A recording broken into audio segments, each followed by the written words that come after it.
सत्यमेव जयते। आज एक बात तो प्रमाणित हो ही गई कि सत्य की सदा विजय होती है।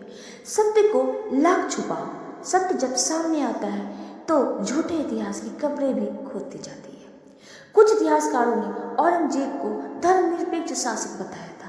आइए जानते हैं कि औरंगजेब कितने धर्मनिरपेक्ष थे। आज पूरे भारत में एक फिल्म की धूम मची हुई है, छावा। जी हाँ, छावा फिल्म, जो कि एक ऐतिहासिक फिल्म है। इस फिल्म की एक एक घटना सत्य घटना पर आधारित है। कक्षा 6 से लेकर मास्टर डिग्री तक के इतिहास के सिलेबस में आपको मराठा साम्राज्य कहीं भी नहीं पढ़ने को मिलेगा। भारतीय इतिहास के ऐसे कई वीर योद्धा या क्रांतिकारी का नाम तो आपको पढ़ने को मिलेगा, पर उसका इतिहास पढ़ने को नहीं मिलेगा।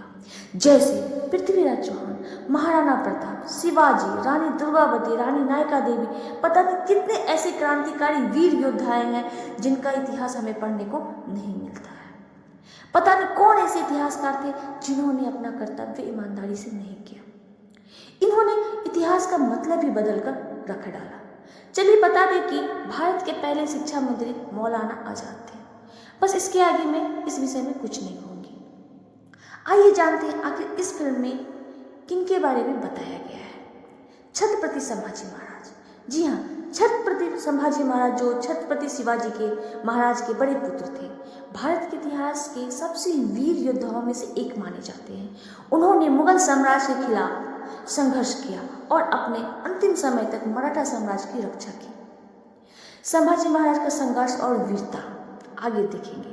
संभाजी महाराज का जन्म 14 मई 1657 को हुआ था। वे बचपन से ही एक बहादुर और कुशाग्र बुद्धि वाले व्यक्ति थे।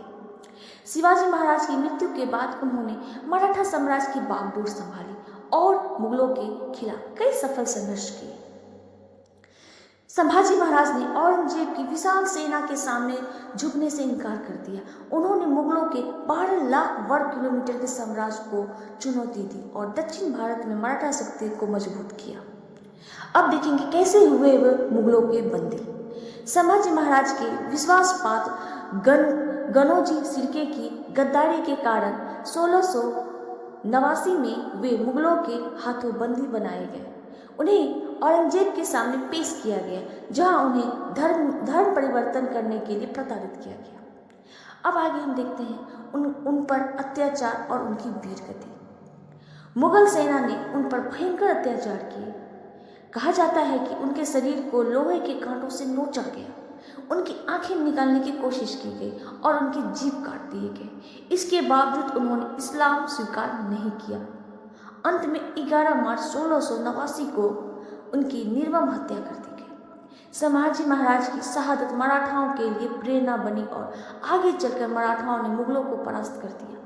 उनकी वीरता और बलिदान के आज भी याद किया जाता है और वे हिंदवी साम्राज्य के सबसे बड़े रक्षक माने जाते हैं। इस्लाम के लिए किए गए क्रूर से क्रूर हत्याएं यही थी औरंगजेब की धर्मनिरपेक्षता।